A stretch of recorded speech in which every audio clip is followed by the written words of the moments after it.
Good evening, everybody, and welcome back to Behind the Curtain, a series where we meet those artists to find out more about themselves and their products. In this episode, we are having a young filmmaker from Vietnam, Brian Lay. Good evening, Eric. Good evening, everybody who are currently watching Behind the Curtain. I am Brian Lay and really excited to be here for the new episode. A really energetic spirit from you, Brian. First, can you introduce yourself? So, my full name is Lê Nguyễn Minh Phúc, and I'm 17 years old, currently studying AS level in BVIS Saigon. Really nice. I've heard that you took media study for your AS level, right?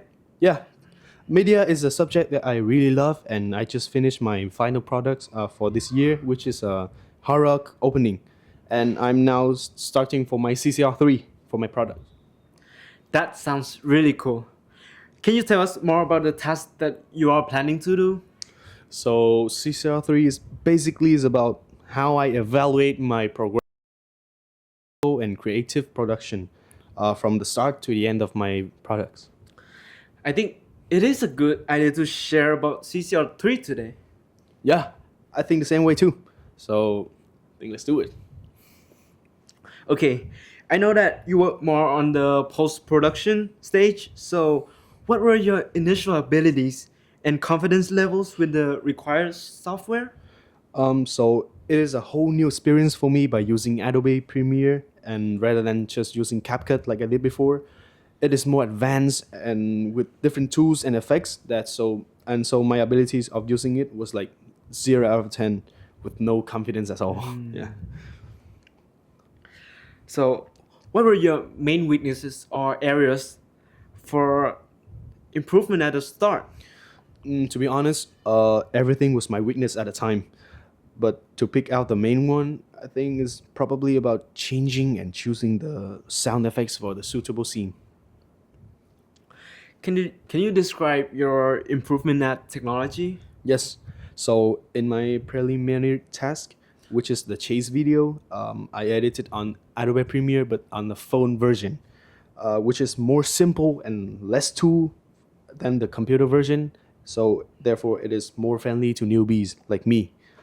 But on the final product, I challenged myself and used the computer version to edit my video. Sorry, which is way more complex and harder to adapt. But after a few days, it became more simpler and easier to handle with all the tools. And the color grading is much better than the chase video, and the sound mixing and transition were both smoother.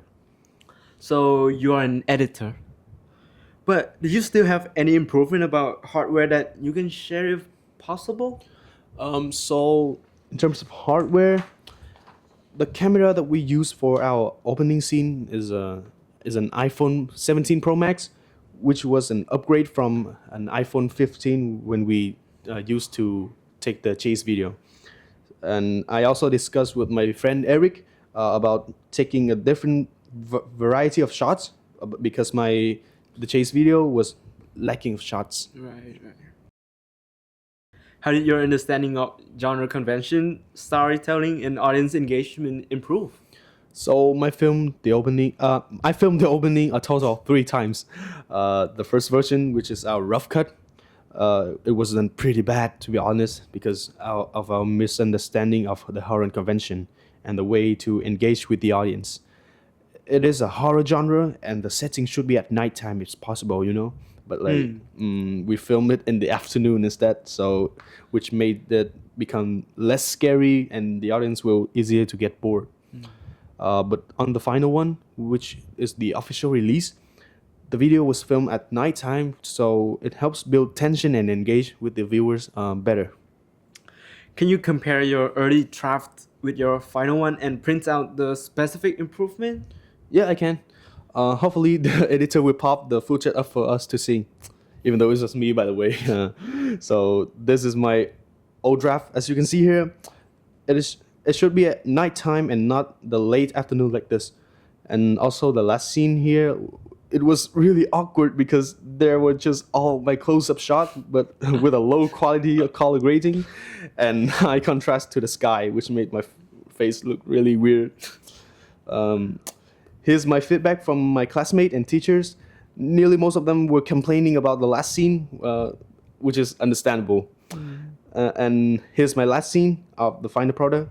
You can see a huge step up from the last one, right? Yeah, I can absolutely agree on that, Brian. Can you mention anything that helped you to gain this development? I think the most useful thing that helps me with these scenes is the little light sets from my teacher.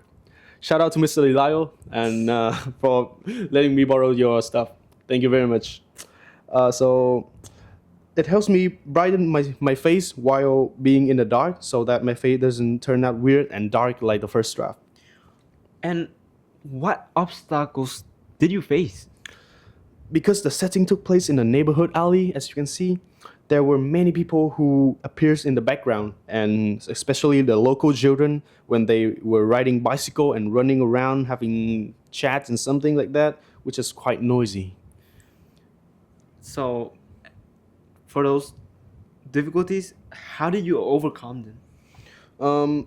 I did ask the kids to for us to borrow the place for a bit so that we can finish our shots. But there was still some ambient noises and chattering from people in the houses, so I muted those shots on Adobe Premiere Pro and added another ambient soundtrack of another alley into it to be realistic. How did your improved skills enhance the quality, professionalism, or audience appeal of your work? So, firstly, as I said before, a better understanding of the horror convention by filming at nighttime helps build better tension and easier to engage with the audience.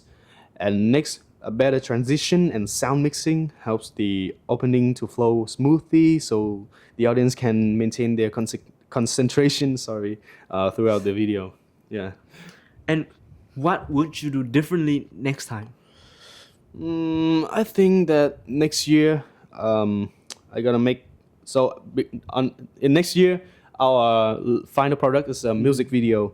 So I think that I would probably try to film more shots to make the video more diverse and more artistic in terms of music videos. And what skill do you still want to develop further?